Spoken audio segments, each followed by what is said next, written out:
Kita dapatkan dari masyarakat sejak posko dibuka mulai dari tanggal 1 Juli sampai dengan 31 Juli 2018. Untuk kesediaannya perwakilan dari PSDKP, Dinas Perikanan Provinsi, Bea Cukai,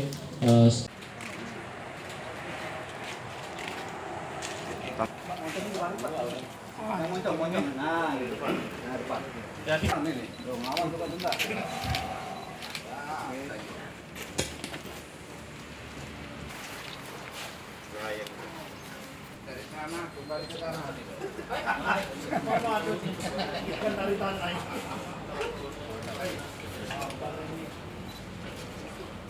Dari sana kembali ke tanah. Ini ya, yang mana ini? Lah mengurus. sama dulu sama Pak di sini Pak. Di tulisan Ini ikan penyerahan dari masyarakat sukarela, Pak. Sukarela dari tanggal 1 Juli sampai dengan 31 Juli 2018. Total ada 37 ekor, 22 ekor dari Kabupaten Oki dan 35 ekor dari Kota Palembang. Ikannya memang kita musnahkan karena kita tidak bisa menjamin bahwa ikan ini nanti tidak terlepas ke perairan umum.